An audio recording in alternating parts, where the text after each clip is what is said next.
Tinanong naman namin ng ilang taga San Juan kung ano ang kanilang nararamdaman sa naging paglipat ni dating Pangulong Joseph Estrada sa Maynila. Ang kanilang sagot sa report ng saksing si Dano Tingkungko.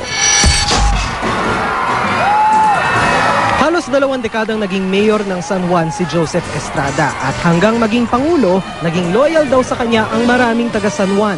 Pero kanina lumipat na si Erap sa Maynila kasabay ng pagdedeklara na tatakbo bilang alkalde ng naturang lungsod. Tanong tuloy sa isip ng ilan, ano kaya ang nararamdaman ng mga taga San Juan? Ang ibang nakausap ko, naniniwalang malaki raw ang may tutulong ni Erap sa mga taga Maynila. Natutuwa kami kasi kung ano man yung magagandang nagawa ni Pangulong Erap sa bayan ng San Juan,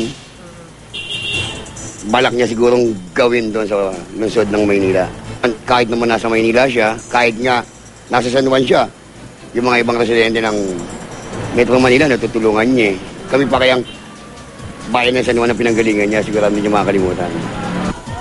Pero sa Barangay Corazon de Jesus kung saan isang marahas na demolisyon ang nasaksihan nitong Enero, iba ang nararamdaman ng mga nakausap kong residente.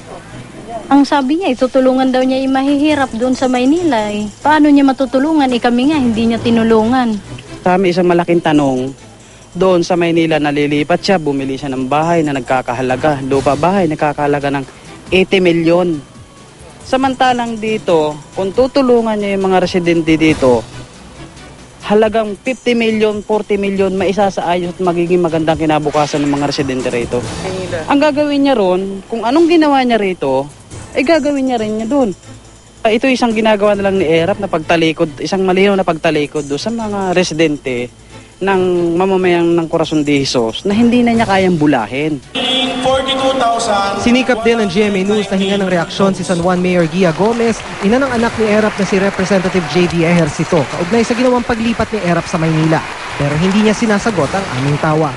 Nitong nakalipas na eleksyon, si Pangulong Noynoy Aquino at hindi si Erap ang nanaig na presidential sa lungsod ng San Juan. Ako si Dano Tingkungko, ang inyong saksi.